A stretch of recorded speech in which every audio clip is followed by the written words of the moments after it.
ये भोजन इसको उपलब्ध हो जाए, भोजन उपलब्ध हो जाए, इससे ज्यादा इसको धन मिलेगा, इससे ज्यादा इसमें संपन्नता पैदा होगी, तो ये एक दिन मेरे खिलाफ खड़ा हो जाएगा। तो मेरे खिलाफ खड़ा ना हो, इसलिए आर्थिक रूप से इसको इतना गरीब रखो, इतना गरीब रखो कि ये कभी पेट भरने से ज्यादा सोचने की उसको टाइम ही ना मिले। और आज से 5-6 महीने पहले आपने भारत के अखबारों में भी पढ़ा होगा, कई लोगों ने सुझाव दिए कि सप्ताह में काम के घंटे 90 कर देने चाहिए।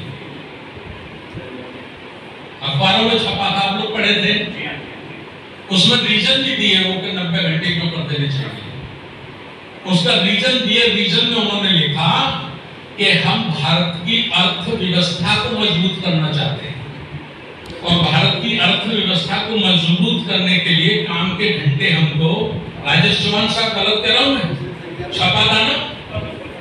फिर एक दूसरे ने कहा, दूसरे ने लिखा अखबारों में छपा कि नहीं 90 घंटे तो ज्यादा हो जाएंगे यार, ये अनजस्टिस नहीं है, 72 घंटे कर दिए हैं। अभी आपके 48 घंटे, समझ रहे कि नहीं, उसको 72 घंटे तक करने की सिफारिश की गई। और इसके विरोध में हमारे देश में इतनी ट्रेड यूनियन चलती हैं, इतने मजदूर यूनियन चलती हैं, किसी यूनियन ने, किसी ट्रेड यूनियन ने, किसी मजदूर संघ ने पुतले जलाने का काम नहीं किया, उनका मुर्दाबाद नारा लगाने का काम नहीं किया। क्यों नहीं किया? क्योंकि हम जागरूक होकर जीवन नहीं जी रहे हैं।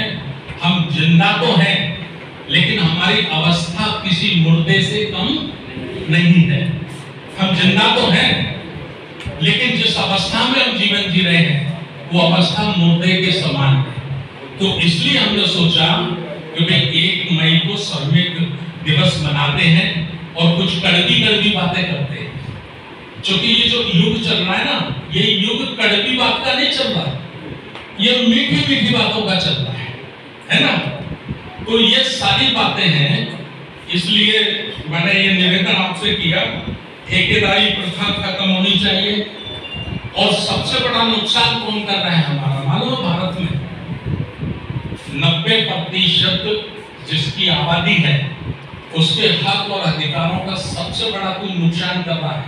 आज तक कभी हमारे ये भेजे में उसकी घंटी बजी ही नहीं होगी, हमारे दिमाग में ही नहीं आया होगा। कौन कर रहा मालूम है? सबसे बड़ा नुकसान, सबसे ज्यादा नुकसान